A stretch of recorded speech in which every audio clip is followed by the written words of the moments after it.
EG, pulsoxímetros. Y oxímetros. Según el sílabo nos falta EMG. Entonces, yo voy a ver qué material voy a encargarles para que lean para la próxima semana. O sea, ese test incluiría los 4. SG, Cuando pasas el biopack. SG, oxímetro de pulso El biopack del y MG. Y el examen parcial sería la semana 7, ¿no? Porque esta semana es la semana 5, ¿cierto? Sí. 4 recién. Hoy estamos en 5 de. Hemos hecho 3 lecturas y hoy día era el ciclo de las 3. Complementar con la lectura que han hecho ustedes sobre SG y un poco, y también la parte de inspección, de cómo se realiza la inspección de estos equipos y mantenimiento preventivo de estos equipos. ¿Ya? Y cuando veamos eso de mantenimiento preventivo, se va a ver un concepto del mantenimiento preventivo. ¿Ya? Bien, el PPT, en realidad, ese PPT es lo que había utilizado para metrología biomédica en el año pasado, pero tiene conceptos que se adecuan para este curso. ¿Ya? Porque en este curso se ve mantenimiento preventivo, y mantenimiento preventivo está relacionado de alguna manera a inspección, ¿no? Y en ese PPT hay bastante, ¿no?, de inspección y pruebas de electrocardiógrafos. ¿Okay? Ya ustedes han visto sobre aspectos médicos, ¿no? La frecuencia normal, se le llama el ritmo sinusal, ¿no? ¿Han visto? El ritmo sinusal normal tiene esa forma, como ven, ¿no?, en la figura A. La onda P, el complejo QRS y la onda T, ¿cierto? Y vemos ahí la equivalencia, ¿no?, de los 10 milímetros vertical, que es igual a 1 milivoltio, ¿no?, y el tiempo horizontal, ¿no?, ¿cierto? Queda. Que más o menos ¿Me estorba? Mira. 5 cuadrículas horizontales equivalen a 0.2 segundos, ¿cierto? Está bien. No, eso tienen que recordarlo bien. 5 cuadrículas horizontales equivalen a 0.2 segundos. Luego, habíamos visto que las arritmias...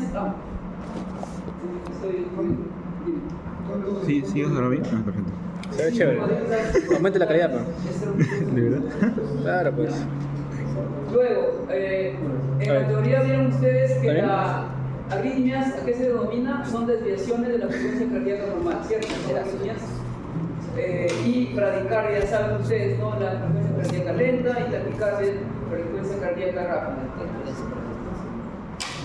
Y la taquicardia sostenible a largo plazo conduce a la fibrilación ventricular, y si no se hace para prevenir, ¿no?, o para detener eso, puede conducir a la muerte. Entonces, por eso es necesario el diagnóstico utilizando este electrocardiógrafo SG, que es un electrocardiógrafo cuyo ancho de banda es generalmente de 0.05 a 150 Hz.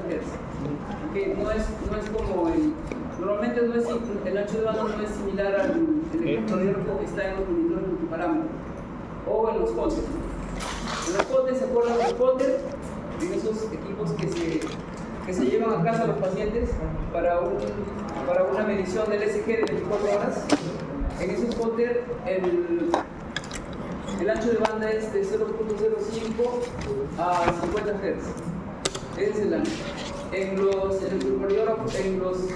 monitores multiparámetro, el ancho de banda es de 0.05 a 100. Y en estos equipos, en estos electrocardiógrafos de diagnóstico, va de 0.05 a 150 Hz. ¿Ya? El ancho de banda. Y por eso ahí se muestra en la figura el resultado típico, ¿no? Que se muestra la forma de onda del SG, ¿no? La medición, ¿no? En la figura a veces está mostrando la medición de acuerdo a la 10 cuadrículas, ¿no? 10 milímetros verticales equivale a 1 milivoltio, y 5 cuadrículas horizontales equivale a 0.2 segundos. Entonces, teniendo en cuenta eso, el médico, el ingeniero no va a calcular cuál es la frecuencia de la onda, ¿no? De la onda que se está diciendo.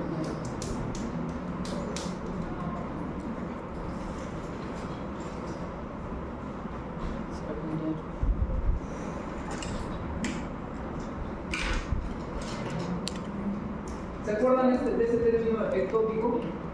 Ah, ya. Cuando falla el nodo sinusal. Ajá. Ya, entonces, Cuando falla aparecen nuevos marcapasos. hay otra desviación frecuente del ritmo cardíaco celular que incluye la aparición de latidos ectópicos. Estos son generados por estos marcapasos secundarios, ¿no? Marcapasos secundarios al marcapaso principal que está ubicado en nodos sinoatriales, ¿cierto? Ya, y estos latidos ectópicos se van a activar de forma sincrónica con el falla, ¿no? El marcapaso natural principal va a fallar, entonces eso se van a generar estos latidos ectópicos, ¿no? Con respecto al ritmo cardíaco normal.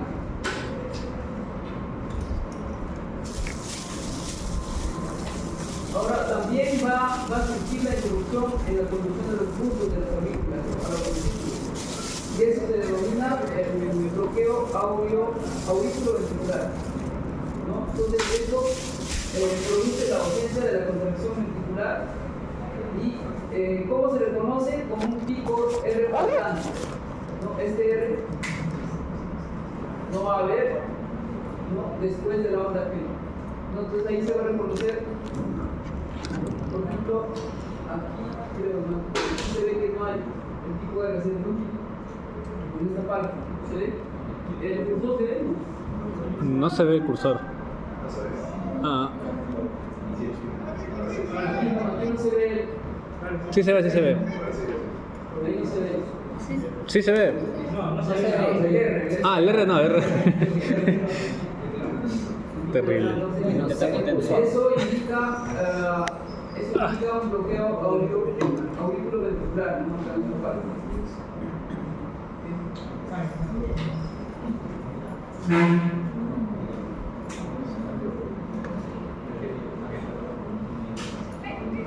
Luego viene la parte de colocación de los electrodos, ¿no? Si sabemos, ¿no?, que los electrodos es la interfaz para conectar, ¿no?, para conectar el cuerpo con la instrumentación médica, o en este caso el electrocardiógrafo, ¿no? Pueden ser de superficie, ¿no? Y también como este electrocardiógrafo de diagnóstico son placas, son como pinzas, ¿no?, que se van a colocar a las extremidades superiores e inferiores, y luego son como chupones, ¿no? Son 6 que son los electrodos, no, se simbolizan como B1, ¿no? De un B1 hasta el B6, ya son los llamados precordiales, ¿no? Que son 6, ¿no? 6 electrodos precordiales y luego 4 electrodos, esos electrodos Pinza. O clamp.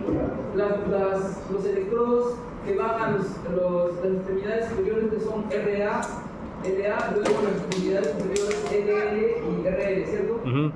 Son esos 4. Ya, 4 electrodos más 6, 10, y generalmente se tienen 12 derivaciones, ¿no? Para diagnosis de ritmo. En la teoría también ustedes lo han visto eso. ¿Cierto? Lo descubriste. Entonces, recordamos, ¿no? Ahí, y probamos, ¿no? Descubrimos ahí los 12. Los electrodos son transductores que van a simplemente convertir esa corriente iónica a una corriente eléctrica, ¿no? Sabemos que en el cuerpo hay portadores de carga que son iones de ambas polaridades, ¿no? Y en los equipos son los electrones, ¿no?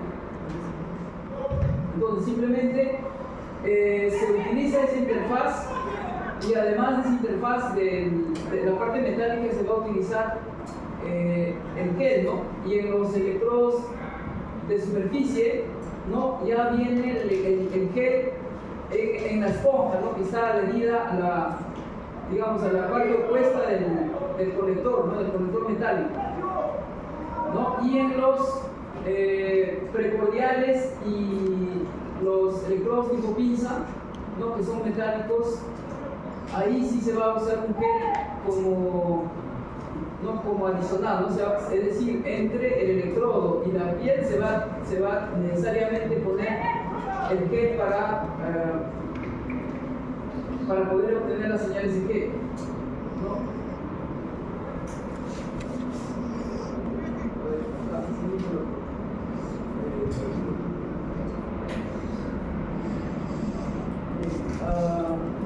Y entonces ahí vemos, ¿no?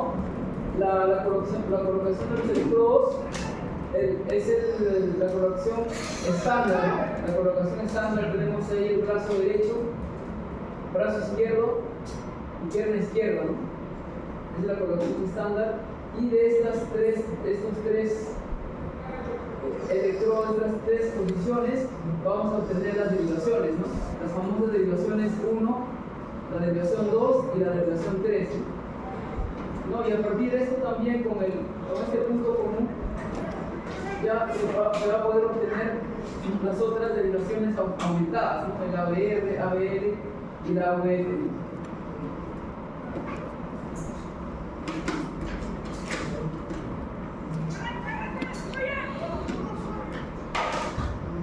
Bien, entonces, como les decía, ¿no? El registro SG estándar va a mostrar los potenciales bioeléctricos del corazón, ¿no? Que van a ser registrados en 12 trazos, 12 y con 10 electrodos colocados en el cuerpo. ¿Sí? Entonces, ¿qué son derivaciones? Son los potenciales medidos entre los electrodos. A eso se denomina derivaciones, los potenciales medidos entre electrodos. Ya, entonces, ¿qué son esas derivaciones además? ¿No? Son proyecciones. ¿Alguna pregunta? Jóvenes, ¿alguna pregunta ahí? Póngalos adelante, profe. Se van al fondo como Se buenos. escucha ahí, ¿no?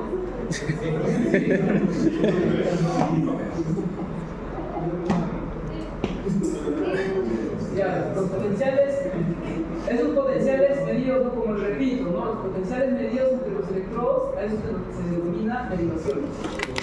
Y cómo también se explica las derivaciones como proyecciones del vector del corazón a diferentes planos del cuerpo, ¿no? Como se muestra acá, ¿no? Acá en la figura 8. En la figura 8 se hace un cálculo, por ejemplo, del vector del corazón. Aquí tenemos la derivación 1, ¿no? La derivación 2 y la derivación 3. Entonces cada uno va a corresponder a una, digamos, tenemos este vector, ¿cierto? Este vector está aquí y este vector se va a proyectar en las derivaciones. En la derivación 1, la derivación 2 y la derivación 3. Entonces cada vector va a tener, no, por ejemplo, este vector va a ser RI menos SI. Y la proyección en la derivación 2 va a ser R sub 2 y R sub 2. Es similarmente la proyección de ese vector en la derivación 3 va a ser R sub 3 menos R sub 3. Y acá tenemos, ¿no? ¿Cuál es R sub 1? Vean, es la distancia que hay entre el pico R hacia la onda, se podría decir la onda base, ¿no? Línea base. Esa no sería la onda base, ¿no? Y el otro, ese uno sería de la base hacia el pico negativo el pico mayor negativo, sí, el pico negativo o la onda S. Sí, y así similarmente las otras dos derivaciones, las otras dos proyecciones.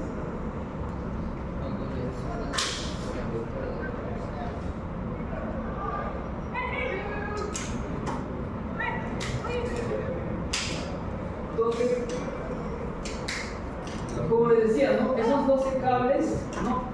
Están organizados de la siguiente manera, ¿no? Hay 3 derivaciones de extremidades bipolares, hay 3 de extremidades aumentadas y 6 derivaciones precordiales o torácicas. Entonces hay 2 derivaciones.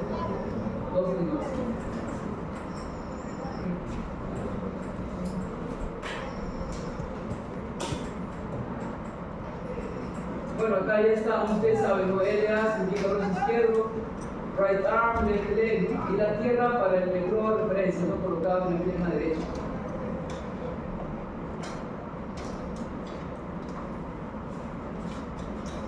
Entonces, a esta derivación estándar 1, 2 y 3 también se le denomina, a esos cables se denomina cables de Itobe, ¿no? Ya que se basan en la primera medición de ciclo histórica realizada por Itobe.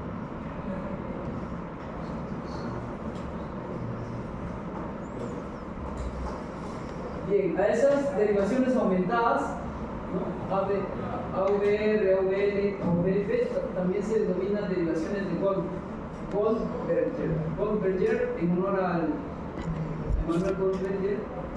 Él fue quien introdujo la electrocardiografía, las derivaciones en la electrocardiografía en 1942. Eso es con el objetivo de aumentar el voltaje registrado en el terminal central del mismo.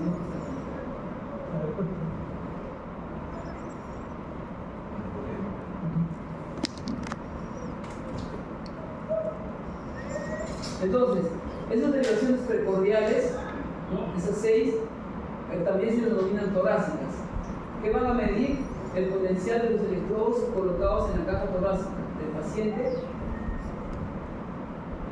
¿ya? Y con respecto al potencial de un electrodo de referencia. Y ese potencial de electrodo de referencia, ¿cómo se define? Conectando cada uno de los 3 electrodos de las extremidades a través de una resistencia de 5 kilómetros. ¿No? En ese nodo de referencia que se considera que tiene potencial C. Entonces aquí tenemos esas derivaciones de Wilson, ¿no? Y están ejecutados, como les dije, ¿no? De V1 hasta V6. Y esas derivaciones también se denominan, ¿no? Derivaciones de Wilson.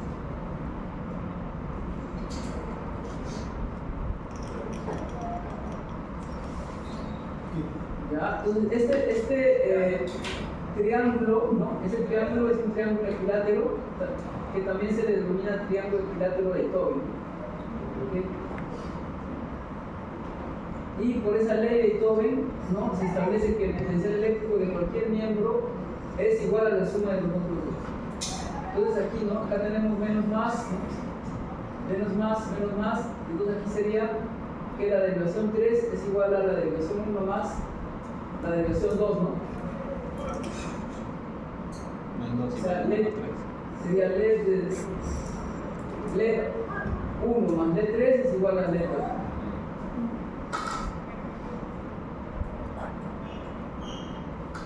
Bueno, acá explica, ¿no? El terminal negativo del amplificador, ¿no? Es cómo se obtiene correctamente la derivación 1, ¿no?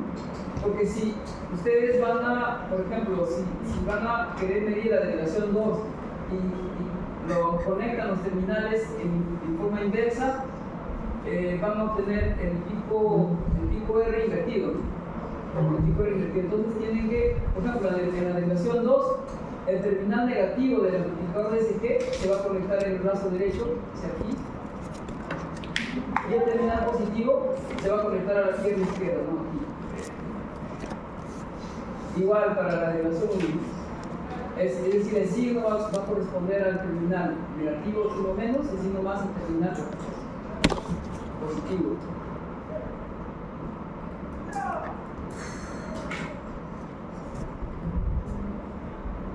Y esa parte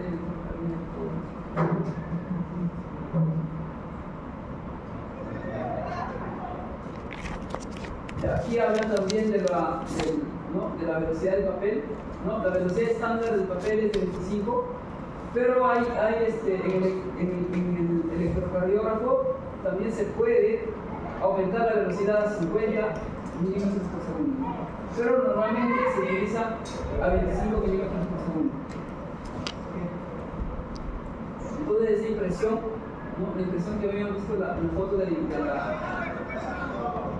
las ondas, ¿no? De las 3 vibraciones impresas en el papel cuadriculado, ¿no? Se va a calibrar de modo que 1 milímetro equivale a 40 milisegundos a una velocidad estándar de papel de 25 milímetros por segundo.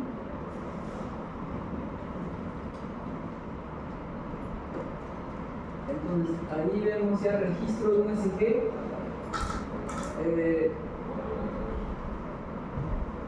Pues, ¿alguno de ustedes ha ido a un consultorio para que llamen el registro de ECG? Habla con tu experiencia. Como el 8.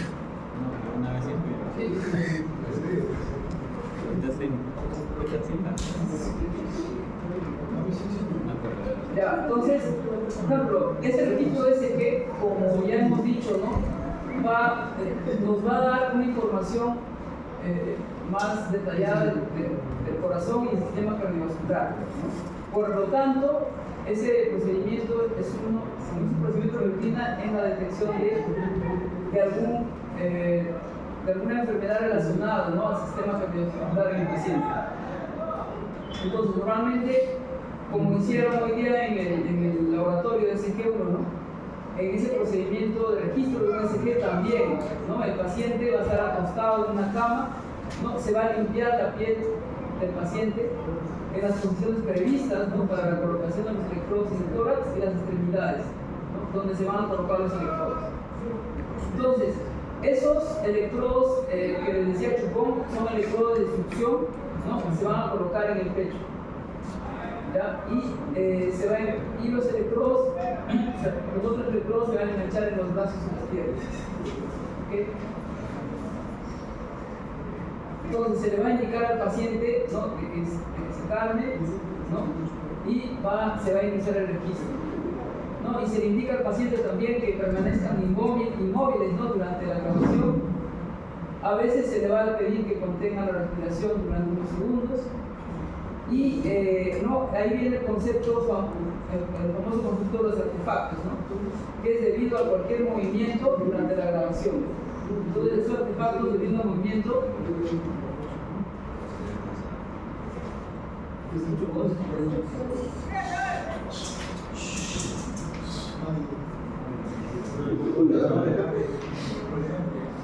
Ya bien, entonces esos artefactos, ¿no?, debido al movimiento van a degradar los potenciales del corazón.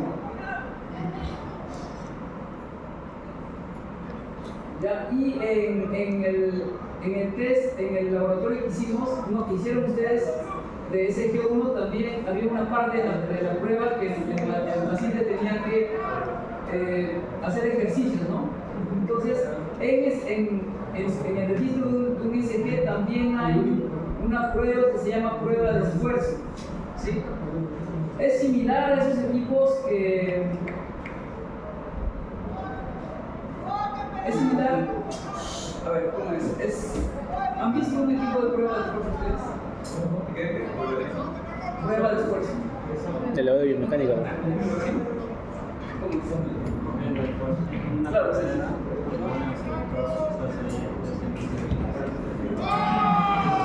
Ya, entonces es como...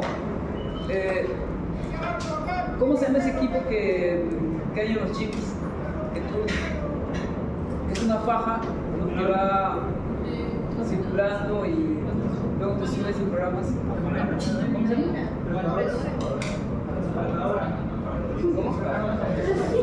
¿Cómo se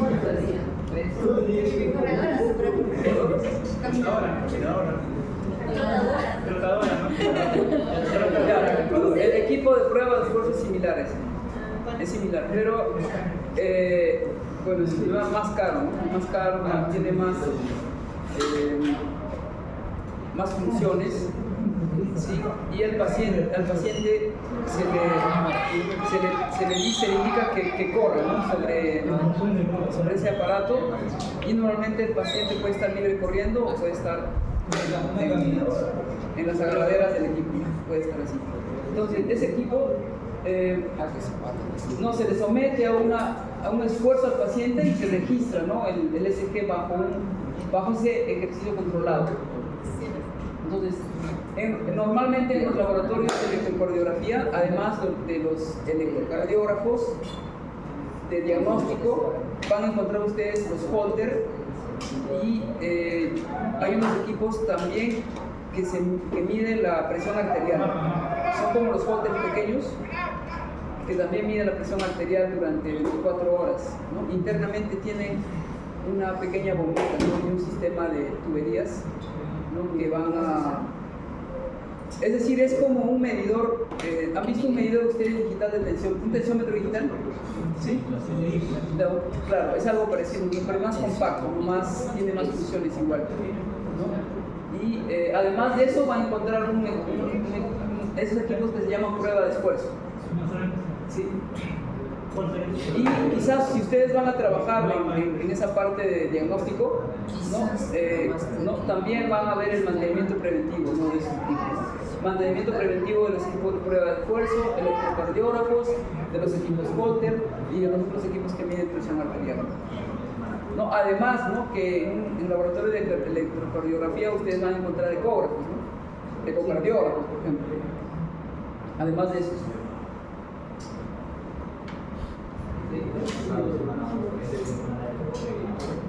Ya, ahí estábamos ahí. Chile. 8 de Chile.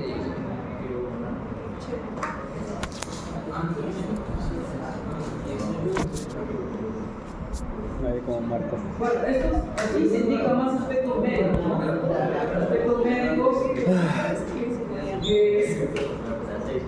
Aspectos médicos en se relacionan al paciente, por ejemplo, si el paciente toma algún tipo de medicamento, ¿no? Este debe informar al médico. Y se le indica, ¿no? Que no deben estar físicamente activos antes de la prueba.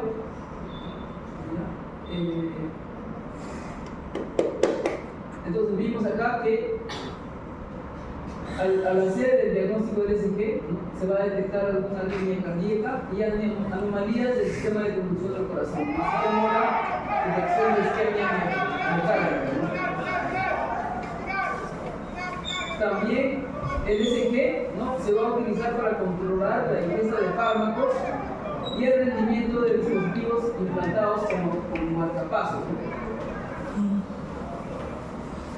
Asimismo, la interpretación de hipertensión, cardiomiopatía, enfermedad valvular, enfermedades metabólicas y muchas otras más. Bien, aquí veamos un diagrama de bloques de un electrocardiógrafo con un análogo front-end, es decir, un amplificador analógico, ¿no? que está, digamos, que es el primer bloque, ¿no? Del dispositivo que va a encontrar la señal que se recoge por los electrodos, ¿no? por los ramales, ¿no?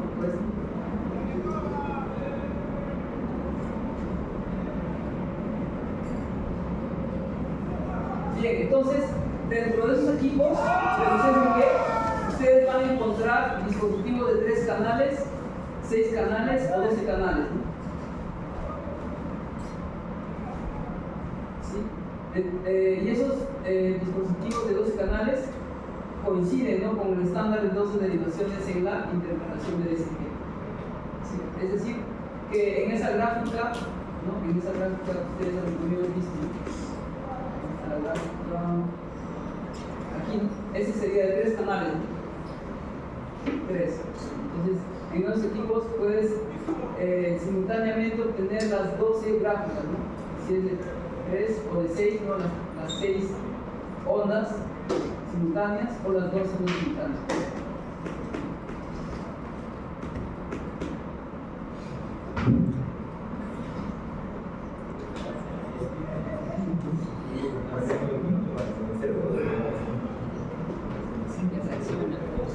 Entonces, mira, como les decía acá, ¿no? Las señales registradas en la superficie, ¿no? ¿Por qué este equipo es de 0.05 por 150?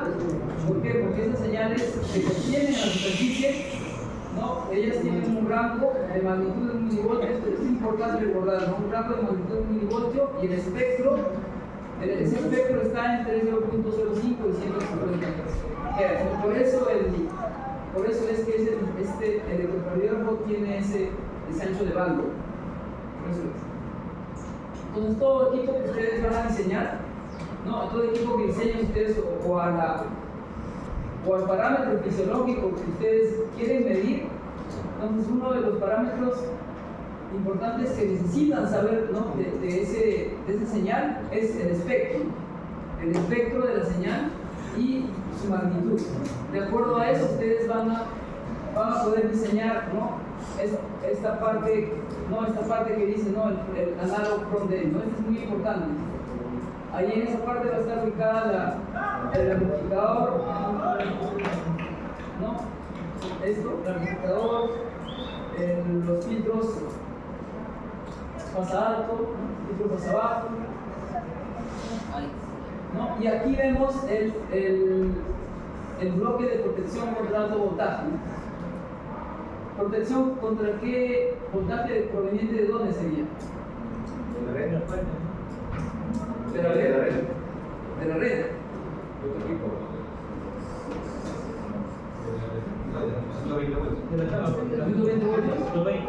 Estos son los electrodos, ¿no?, que van a ir al paciente. Estos de aquí. Desfibrilador. ¿Qué más? ¿Qué equipo más?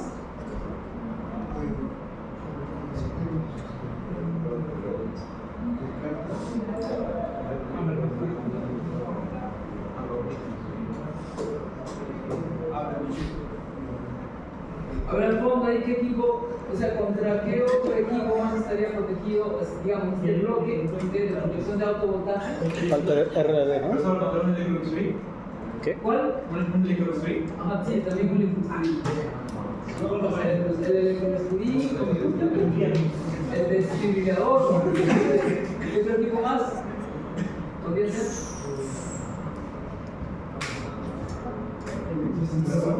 Dios.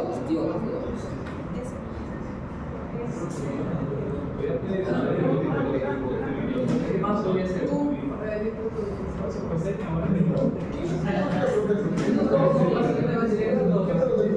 Porque entonces sería un desfibrilador y un una unidad de electrocirugía. Entonces, este equipo, el equipo que ustedes van a diseñar, necesariamente tiene que tener esta protección de alto voltaje. Luego pasa al selector que me va a escoger qué derivación qué derivación va a pasar a la siguiente etapa, las siguientes etapas. Y aquí tenemos el bloque de calibración, ¿no?, que me sirve para generar un voltaje, sería una onda cuadrada o un pulso, ¿no?, un pulso de 1 milivoltio. Entonces, 1 milivoltio va a ingresar a toda esta etapa, a las siguientes etapas, y el equipo me debe mostrar, ¿no?, 1 milivoltio. O sea, me genera 1 milivoltio y en el registro me debe salir la amplitud de 1 milivoltio. Para eso me sirve esto, para verificar toda esta etapa. ¿Ya? Entonces acá tenemos el filtro pasa alto. ¿Cuál sería la frecuencia de corte de este filtro pasa alto? 120, no, eso es muestreo. ¿Cuánto? 0.5. Ese es filtro pasa altas. No hay pasa abajo. 0.05. Solo mencionan el pasa alta, profe. Y la frecuencia de corte de este filtro 150. Nada. Entonces, y acá tenemos 60. ¿Qué cosa es? El notch. Rechaza bandas. ¿En qué frecuencia está? 60. ¿Puede estar a 50? También. Depende del lugar. ¿Puede estar a 50 o no? ¿En dónde? Estados Unidos, Gringolandia. 50. Entonces, en los equipos normalmente que vienen acá al Perú, en su placa dice 50-60 Hz. Que ya vienen ya fijos fijados o a 50 o 60 Hz. Luego ya pasa a la etapa de procesamiento.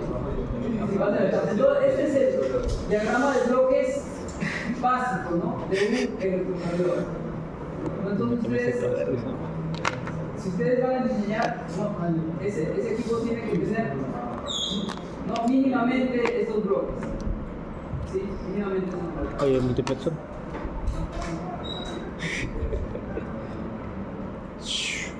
Ahí está. El MUX. Y el INO, ¿no? El diagrama del bloque de un circuito integrado, el cual va. ¿No era right leg driver? Las funcionalidades ¿No? de un electrocardiógrafo. Sí, pero RDL no es RLD. Right leg driver. Bueno, no es el INA, ¿no? No es el INA, es otro. Ese INO. Entonces, ¿qué tenemos ahí? Serían 10 INOs, ¿no? ¿Qué reconocen ahí? El multiplexor. Ah, multiplexor. Acá están las entradas, ¿no? Las entradas de las derivaciones, ¿cierto? Granados, ¿no? Las derivaciones. Amplificadores. Multiplexor aquí. ¿Qué más? Amplificadores de instrumentación. ¿no? Aquí indica 8, ¿no? 8 Está amplificadores. bien. Conversores, ajá. Conversores análogo digital. Analog digital converter. Los conversores análogo digitales. Ajá. 8, luego. El Arduino. Procesador. El Arduino. Procesador. Luego este procesador, el reloj, ¿no? Claro. Para sincronizar. Sirve para sincronizar. Luego, ¿no? La comunicación serial y la interfaz del usuario. Entonces, un solo, no, inclusive tiene para el RDL. Esa relación de impedancia, creo, de... Esa es la derivación de la pieza izquierda. Bueno.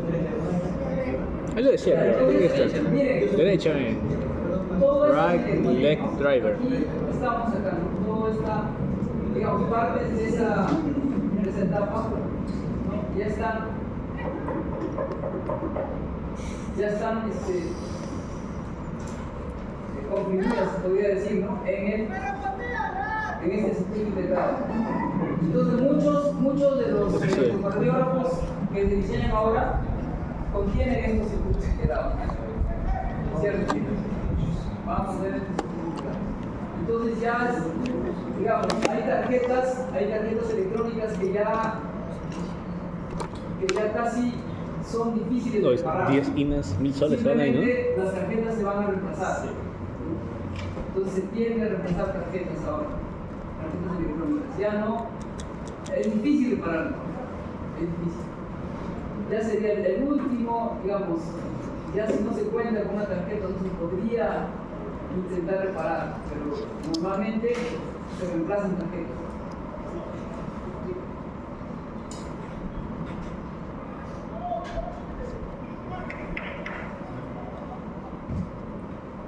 Bien, los electrodos para recordar, ¿no? Son los electrodos de plata y cloruro de plata, ¿cierto? Ya, entonces, esta, la característica de estos electrodos es su potencial constante de media celda es aproximadamente 0.8 milivoltios, ¿no? Es bajo comparado a otro tipo de electrodos. Pero hay otro tipo de electrodos que tienen otras que son útiles para otras aplicaciones, como por ejemplo los electrodos tipo aguja, que no van a ser de este material. Pero en este caso, normalmente en los electrocardiógrafos de diagnóstico se van a utilizar estos electrodos.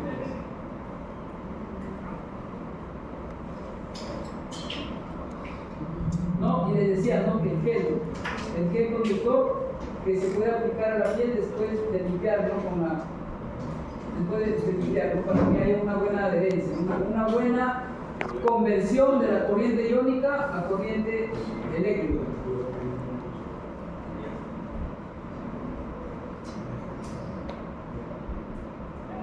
Bien, vamos a seguir aquí a la amplificación, el amplificador. Entonces, es importante también, ¿no?, recordar que en estos electrocardiógrafos se van a utilizar amplificadores de instrumentación, ¿no? Ellos tienen una amplificación muy alta, ¿no?, que va de 100 a 120. ¿El INA cuánto tenía? 120. Y también una impedancia de entrada muy alta, ¿no? que es de 10 megaohmios y una estructura simétrica de la etapa de entrada. Entonces, todo esto te va a permitir que la relación de rechazo de modo común del amplificador sea muy alta, ¿no? ¿Y qué es el CMR? ¿Cómo se define? La razón de la ganancia de modo común Claro, con el la modo ganancia diferencial. sobre la ganancia común. Entonces, lo ideal es que la ganancia común tienda a... La ganancia común tienda a ¿cuánto? O sea, lo ideal, a cero, ¿no? Ah, sí. Claro, la ganancia común tiene que tender a cero y la ganancia diferencial prevalece. Por eso tiene que ser lo más alto posible, ¿no? Esa relación de rechazo de modo común. Entonces, como dice acá, ¿no? El CMRR va a medir la supresión del voltaje de modo común, ¿no? En comparación con la amplificación de las señales bioeléctricas útiles, y debe estar por encima de 100 decibelios para amplificadores de potencial. ¿Recuerdan que en instrumentación hicieron un SG Sí, me con acuerdo. los TL084? Sí, me acuerdo, yo lo llevé. Tuvieron una señal, pero ruido. Sí, ahí estaba, ¿te acuerdas? ¿Te acuerdas, no? Y inclusive ahora el problema del ruido sigue, ¿no? En sensores, por ejemplo, El TL lo usamos para el... han tenido bastantes problemas con ruido. Yo no sé si será por el estado de tierra, ¿no? Del laboratorio, puede ser también una de las causas. Podría ser.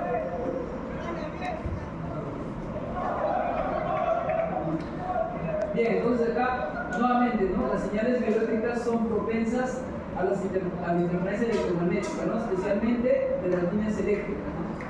Que es 220, 60 Hz. Que se van a superponer a la señal SDS útil que ustedes ya lo han experimentado, ¿no? En ese curso. Bastante. Y el amplificador. Entonces, veríamos que el potencial bioeléctrico medido va a tener un rango de entrada de 50 microvoltios a 1.5 milivoltios. Ese amplificador tiene que ser capaz de recoger ese rango de entrada, ¿no? De 50 microvoltios a 1.5 milivoltios. Es decir, en ese rango de entrada el amplificador no se va a saturar, ¿no? No se va a saturar. ¿Okay? Podría ser también que en ese rango el amplificador funcione de manera lineal. Eso podría ser otra característica. Y ese amplificador tiene un voltaje de polarización, ¿no? Además va a tener un voltaje, ¿no? que va a variar dependiendo del tipo de amplificador que se va a usar. Que en mina, por ejemplo, tiene 9 y 9 voltios, ¿no? DC.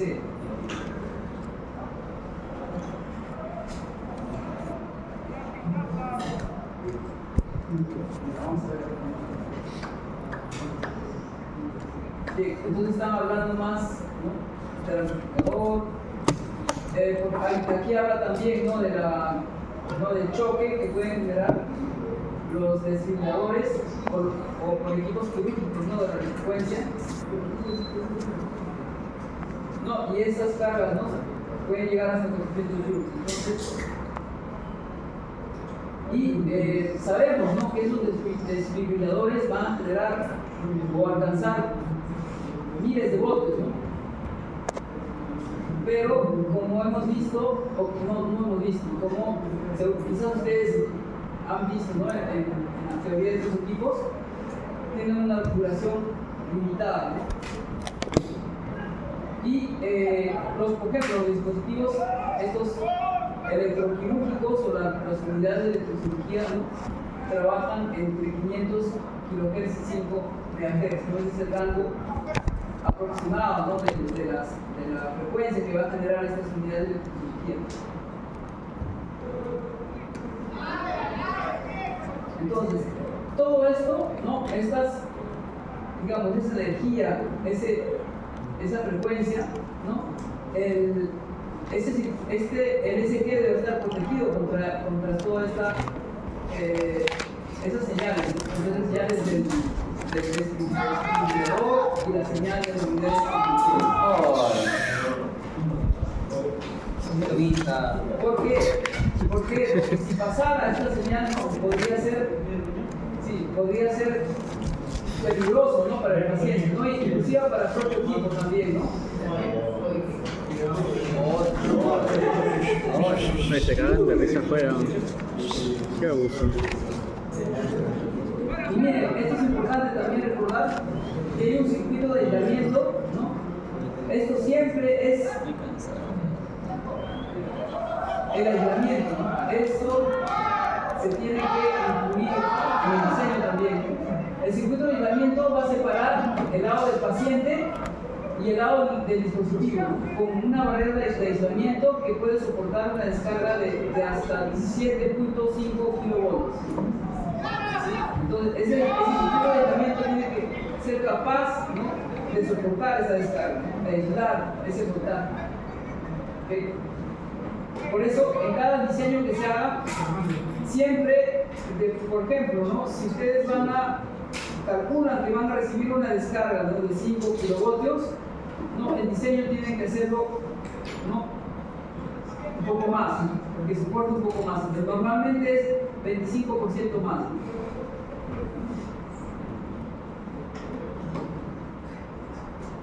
Entonces, en todo diseño que se haga, ¿no? Tienen que sobrepasar, ¿no? ese límite el cual que va a utilizarse el equipo.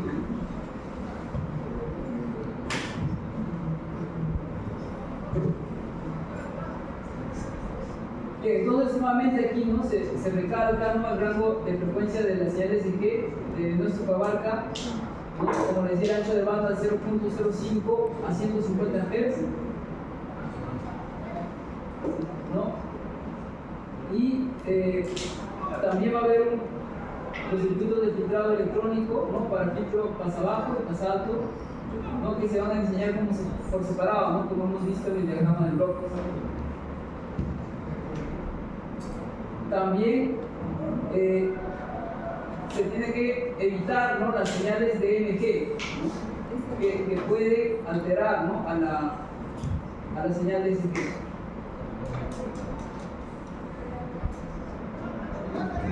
¿No? Y aquí hablamos de los filtros, ¿sí? Entonces, ¿para qué son los filtros? Para eliminar, ¿no? la interferencia de la tensión de red también, ¿no? Y se utiliza un filtro el notch, ¿no?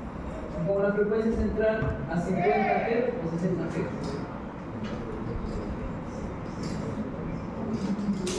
Ya, entonces, hay una desventaja. ¿Se acuerdan de la experiencia que hicieron en instrumentación? Me parece que era, ¿no? Sí, ese filtro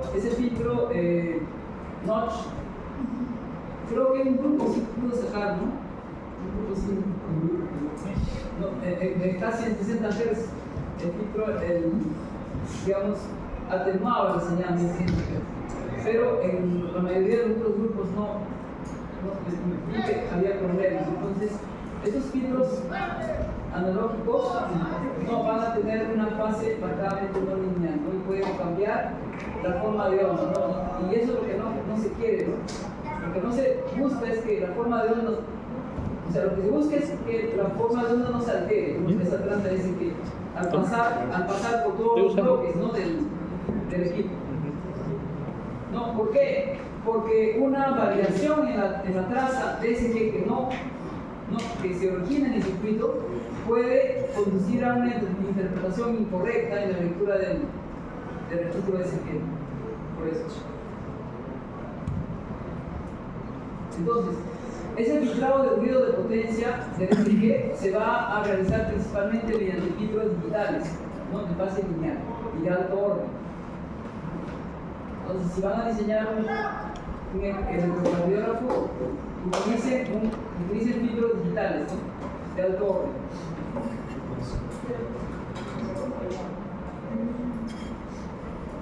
Luego tenemos los dispositivos de visualización, ¿no? Actualmente ya son displays LCD, ¿no? Se utilizan esos displays para mostrar las formas de onda, ¿no? Que además de imprimir, no tienen esa pantalla de visualización. Y también pueden almacenar, ¿no? Los equipos actuales almacenan esas formas de onda, que van, inclusive, pueden almacenar ondas correspondientes a varias horas, ¿no?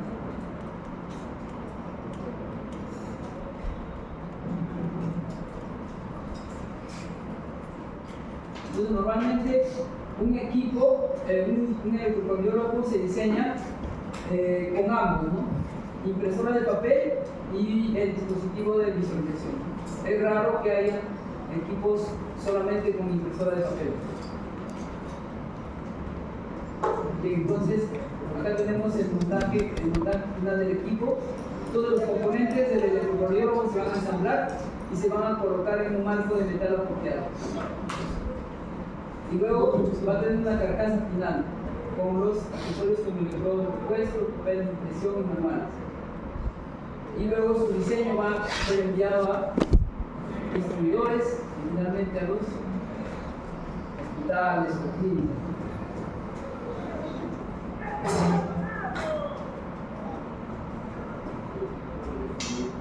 Ahora, si vemos aquí en la inspección los aspectos de seguridad. Para los aspectos de seguridad se siguen unas directivas. En este caso se está enfocando las directivas dentro de la Unión Europea. Dentro de la Unión Europea existe la directiva de dispositivos médicos para los aspectos de seguridad. Por ejemplo, la 2394 ES de esta fecha, ¿no? De 1993. Y así, ¿no? Esas directivas van evolucionando, ¿no? Y hay otra directiva, ¿no? De hace 3 años, ¿no? que debe ser actualmente la de 2020, ¿no? Pero como este libro es de 2018, ¿no? La última directiva era la regulación UE, la 2017/745.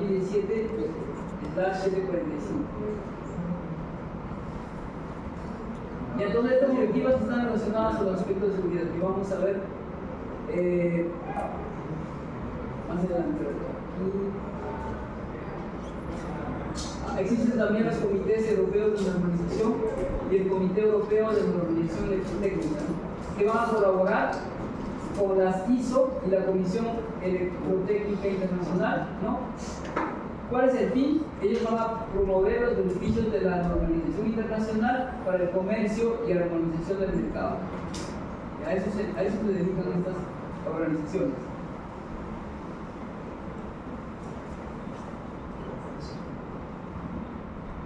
Entonces, hay más normas técnicas. Por ejemplo, la IEC 60601, ¿no? que vela, ¿no? sobre la seguridad y la eficacia de los equipos eléctricos médicos.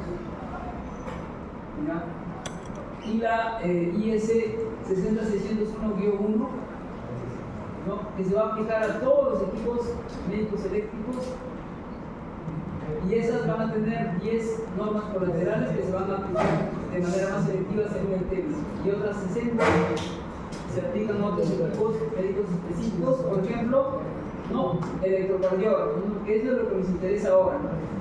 Entonces, dentro de esa norma general IS 60601-1, ¿no? están las normas relacionadas a la seguridad de los electrocardiógrafos. Entonces, si por ejemplo se va a aprobar ese diseño, ¿no? para un estándar no estandarizado, por un estándar en particular, ¿no? Tanto las normas generales y particulares no se tienen que seguir, ¿no? a pie de la letra. Por eso les decía en el proyecto para este curso, ¿no? necesariamente habría que revisar estas normas, el 601-1. Si ustedes van a ver lo de electrocardiógrafos, tendrían que ver 225. revisar estas normas de 701.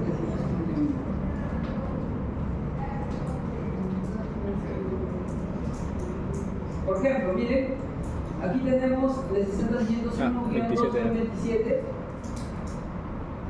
No, son los... ¿Dónde van? Los baños no regresan, ¿no? ¿A qué baño vienen? Ese baño es ¿Cierto? Ha salido... Miguel y el baño de Brunner. sociales. ¿Dónde? El de sociales se va. ¿Por qué es así?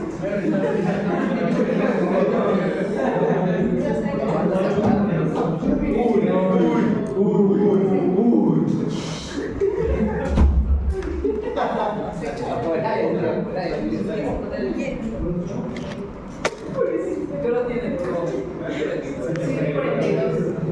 Llegó a las 8. Bien, vamos a pasar esta parte de más. Miren, las 061-227 son para los equipos de monitoreo electrocardiográfico, la 247 es para los sistemas electrocardiográficos ambulatorios, ¿no? Como el Holter, y la 2-51 ¿no? Son los requisitos particulares para los electrocardiólogos monocanal, ¿no? Y multicanal. ¿Okay? Monitoreo, ¿no?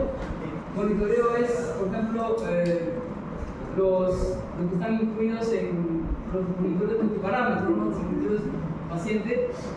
Luego, joven, puede ir al baño, pero regresa rápido, por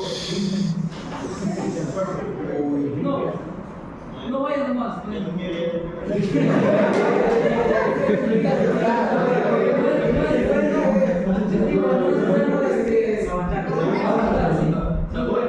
Vaya al baño más y regrese rápido.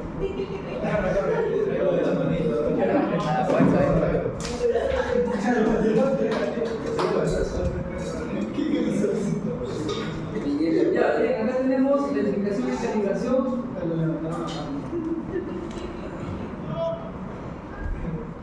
Entonces, durante esa verificación de calibración también se van a seguir ese ISS 601. ¿Ya? Y cabe indicar que ese ISS 601 es verificación y calibración durante la fabricación del diseño.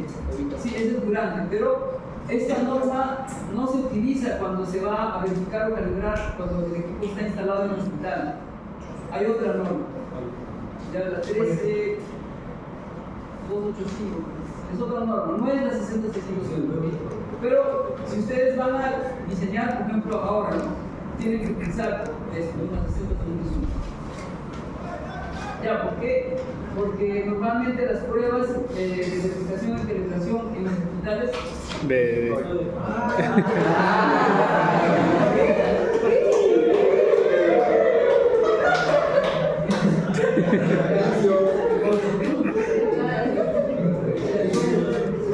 qué? Miren, ¿por qué? Porque esa prueba de verificación y calibración en las fábricas, ¿no? Las condiciones no se pueden repetir en los hospitales, no se puede repetir, entonces se utiliza otra norma. ¿Ya?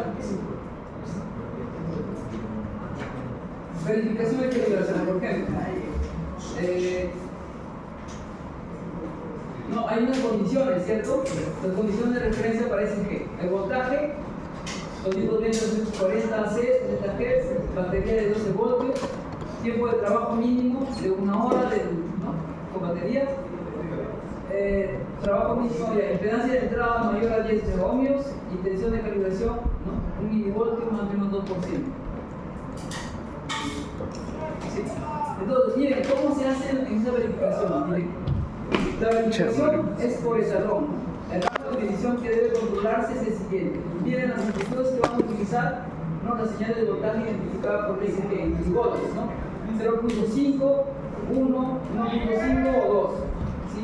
Y la velocidad de los latidos en el marco de tiempo que van a ser van a ir incrementándose paso por paso, ¿no? De 30, 40, 60 hasta 300. ¿Sí? Los límites, ¿no? Esos límites de errores permitidos, en el caso que se va va a medir la amplitud, por ejemplo, no, tiene que ser más o menos 5%. Y para los latidos, ¿no? En un marco de tiempo de 1 minuto, más o menos 2%. Es decir, en esas pruebas, si por ejemplo en una de las amplitudes sobrepasa, ¿no?, este límite, entonces indica que el equipo no pasa esa verificación.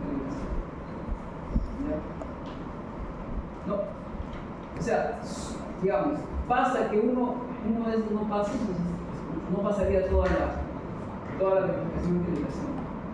O sea, no puedes decir, no ha pasado de 0.5, pero en los demás no.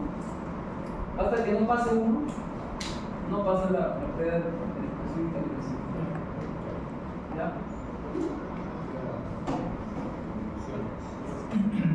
Entonces, ya, ahora les voy a mostrar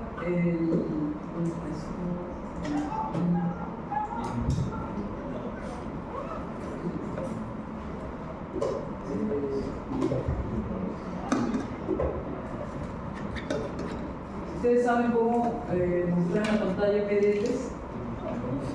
Debería mostrarse. En PPT automáticamente no pones presentación con diapositiva y sale, pero en PDF ¿cómo es? ¿Saben? En línea.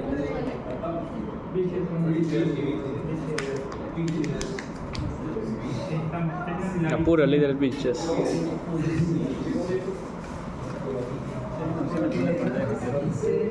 Vamos a ver. De apellido de los 8.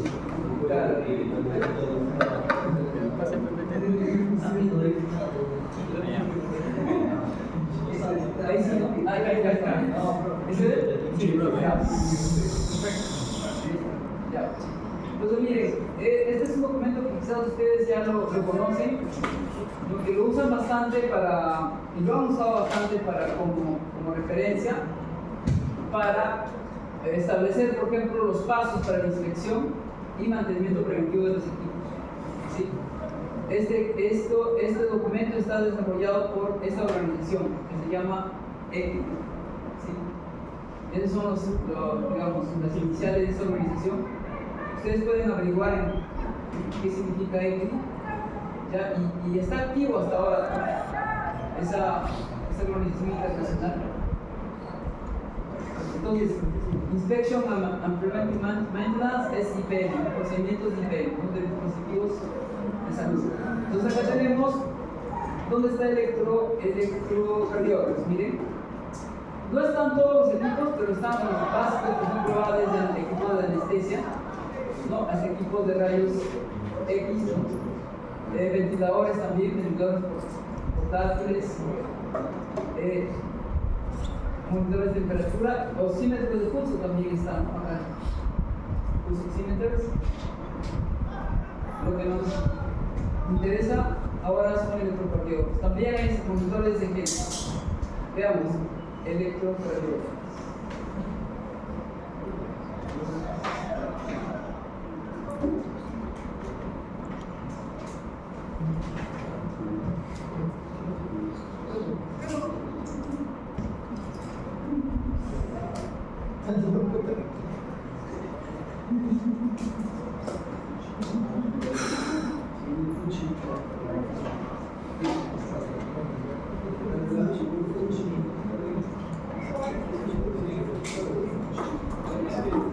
Tenemos ahí, tenemos el electrocardiógrafo. También, jóvenes, por favor.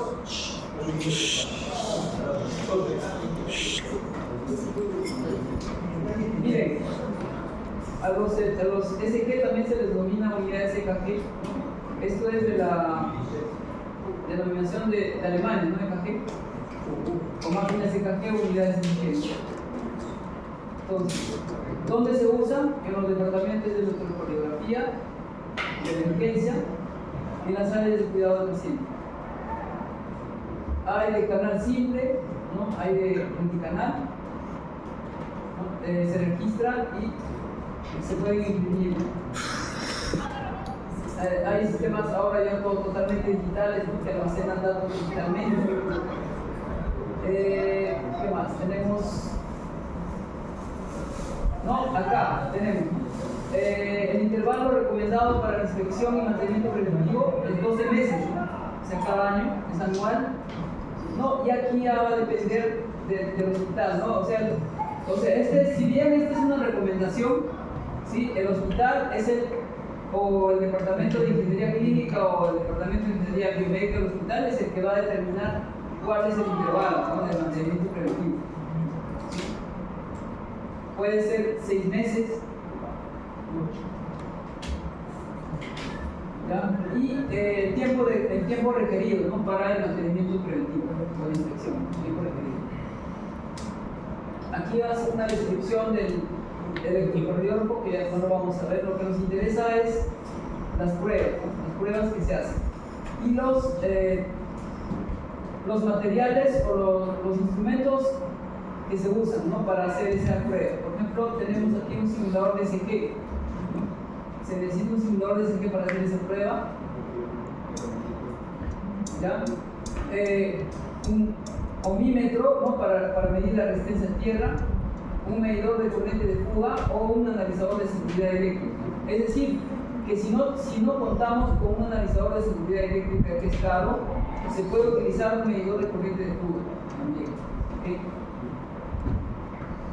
Un limpiador de contacto, ¿no? Limpiador de contacto, un lubricante, un contador opcional.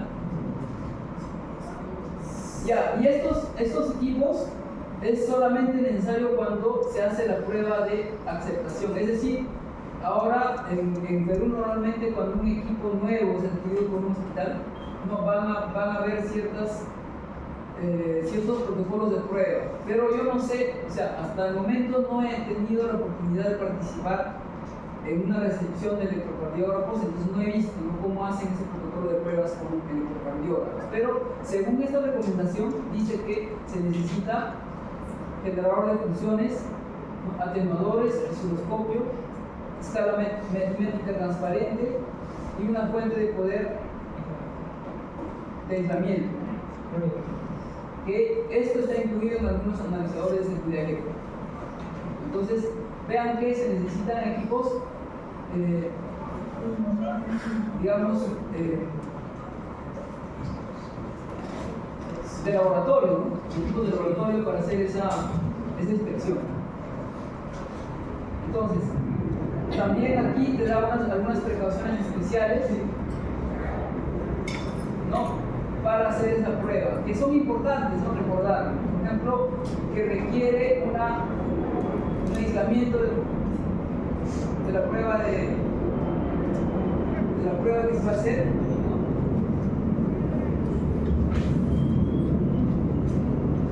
Y evitar, ¿no? Tener cuidado para evitar el contacto con cualquier parte, ¿no?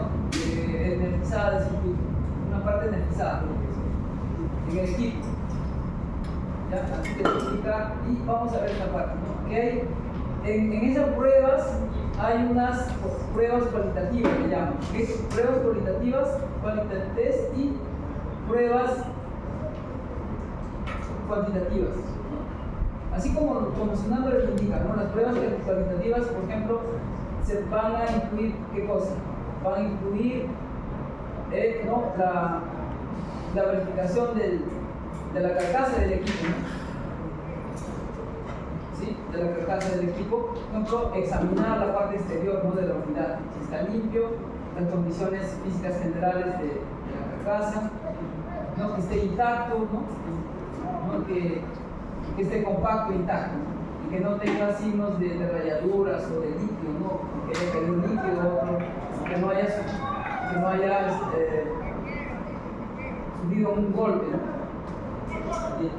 Del montaje también, por ejemplo, hay electrocardiógrafos que vienen con sus cochecitos rodables, ya viene de fábrica, entonces hay que verificar también ese coche rodable, que haya que tenga una buena estabilidad, ¿no? Porque es importante que el equipo no sufra una caída imprevista, ¿no? Ahora los casters breakers, ¿no? Los casters breakers son las ruedecillas, ¿no? Las ruedecillas que puede contener el cochecito rodable del electrocardiógrafo. Entonces, se va a verificar esas ruedecillas con sus frenos, ¿no? Normalmente vienen, no sé si han visto ustedes, son ruedecillas que vienen, que simplemente uno presiona, ¿no? Y se activa el freno y ya no rueda, pero hay otro tipo de frenos también que evitan que gire, porque esas ruedillas giran, además de girar, ruedan. Y hay otro freno que es para el giro también. Entonces, todo esto es para verificar eso, ¿no? El estado, por ejemplo, verificar que no haya ninguna pelusa, ¿no? Que no haya caído ninguna pelusa en la rueda. Normalmente ustedes van a encontrar, si ruedecilla que hay en un hospital se va a llenar de pelusa, sí o sí. Entonces, tienen que verificar el estado de esto, verifican el cable de corriente alterna, la línea y los relieves de tensión, ¿no? Sí, los salidos de tensión. 0 soles. Sí, los salidos de tensión. Normalmente, Cuidado. cuando un cable está conectado a un equipo, por ejemplo acá, no sé si aquí, ¿verdad?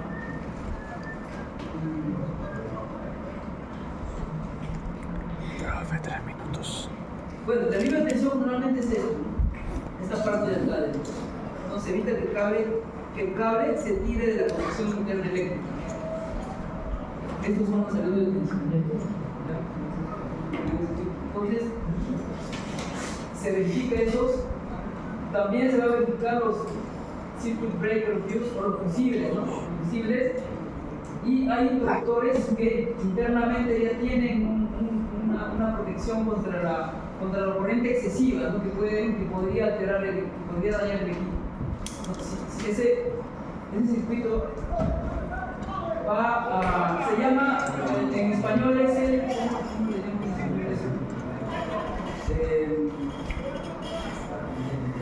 circuit breaker.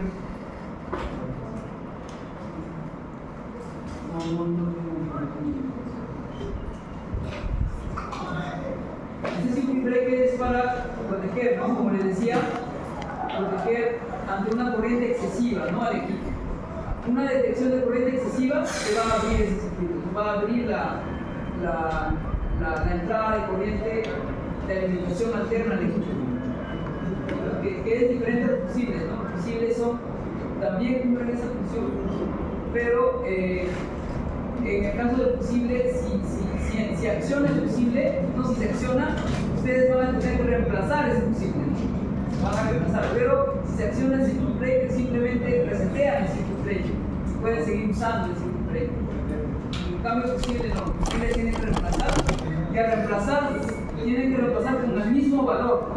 No vayan a poner un fusible de otro valor, siempre del mismo valor. Son las ¿Okay? 8.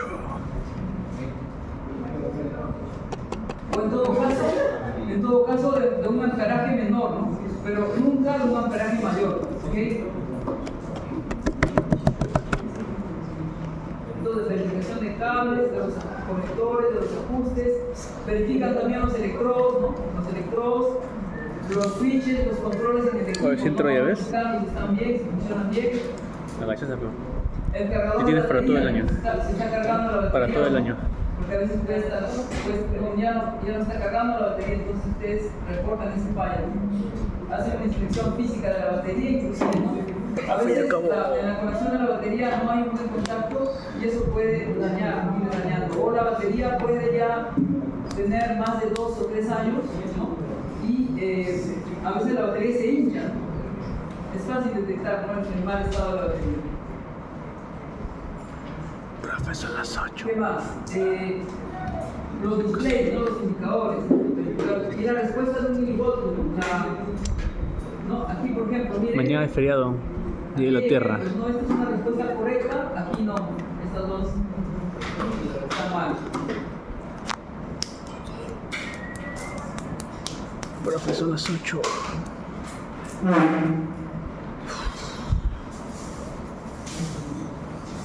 El etiquetado, los accesorios, la calidad del trazado, ¿no? La línea base, ¿no? El transporte de papel también. Luego vienen las pruebas ¿Lo que mandó? cuantitativas.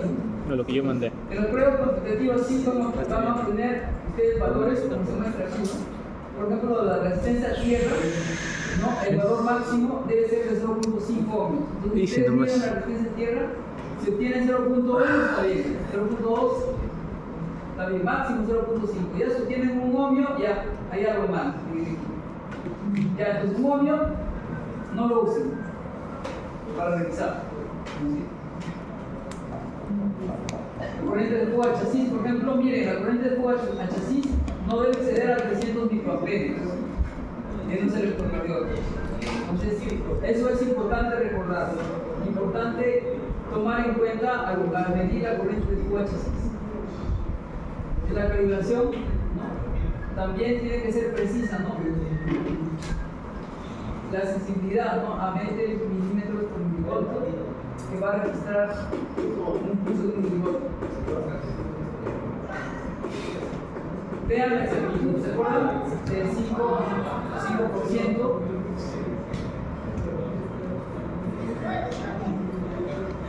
¿No? O sea, debe estar dentro del 5%.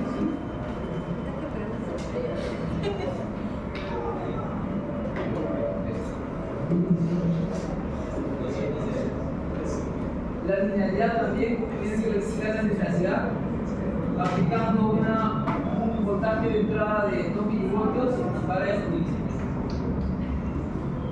registrador. Ustedes van a registrar la detección a 10 milivoltios, 10 milímetros por milivoltio. Y esto debe ser 2 veces la detección, dentro del 5%. Separado para una señal de 1 milivoltio. Verifican también la velocidad del papel.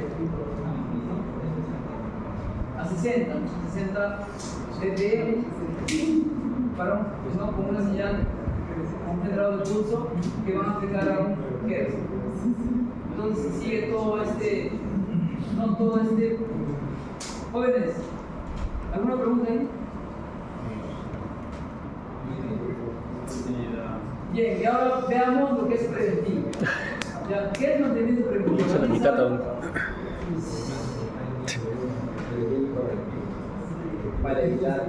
Para extender la vida útil. ¿Qué es mantenimiento preventivo? Para extender la vida útil del equipo. A ver, ahí. ¿Qué es mantenimiento preventivo?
Bien, conclusión, preventivo que es. Como su nombre dice, ¿no? Prevenir a la mujer si fallas. Marco.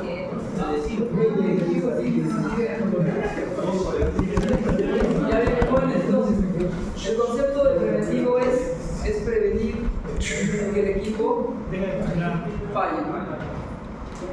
Son una serie de pasos, como dijeron ya, son una serie de pasos como muestra aquí, como se muestra aquí. Por ejemplo, en este equipo es la limpieza exterior, lubricación del mecanismo de la impresora, la calibración, el reemplazo de los filtros, de la batería si es requerido.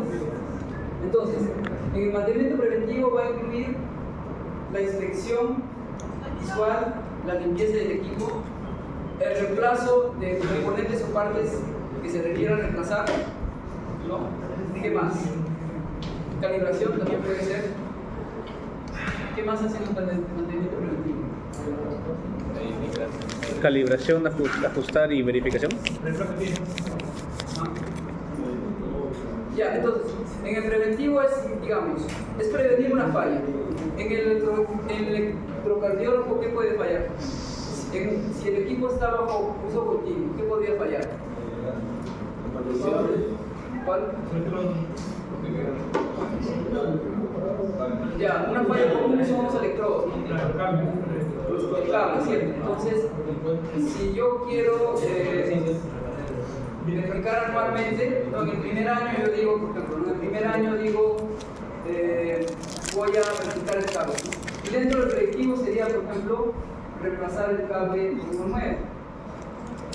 Lo congelas el campo. Lo congelas. Es predecir, predictivo es predecir una falla, no predecir y adelantarse. Para que no se pero el predictivo, como usted dice, es algo programado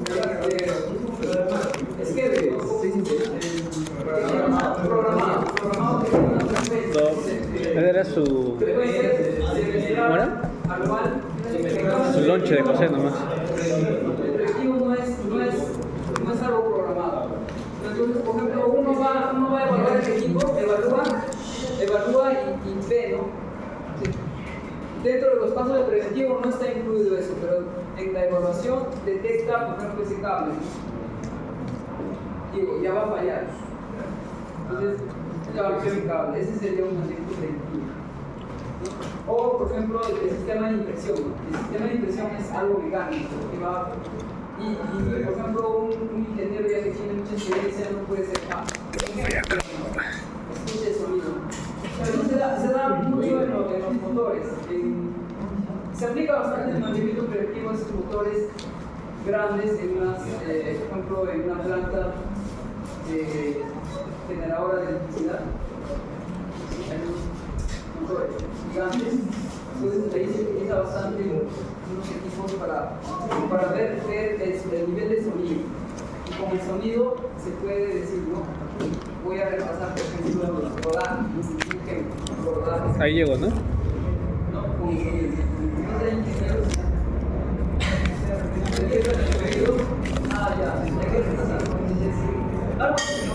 Entonces, hacen la evaluación en el preventivo, reemplazan para que no falle. Por ejemplo, en el tubo de rayos X podría ser un predictivo también. En el tubo de rayos X. Dile, Marco, ya, mucho uso ya. Son las 8, más de las 8 ya. Disparos.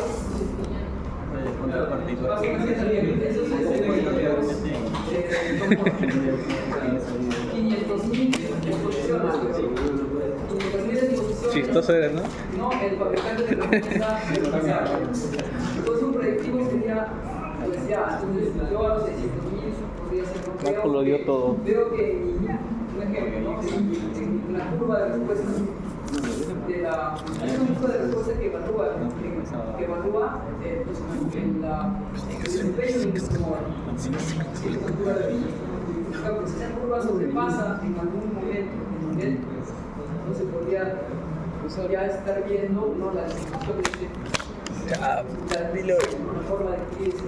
¿Por qué? Porque si falla el tubo, tiene que preparar. Y para reemplazar el tubo, ¿cuánto demora? Puede una mesa. Y no puedes decir al paciente, no solo el paciente, hay varios días, meses. Entonces, bueno, o sea, tú vas a tu mamá y dices que estamos en la red.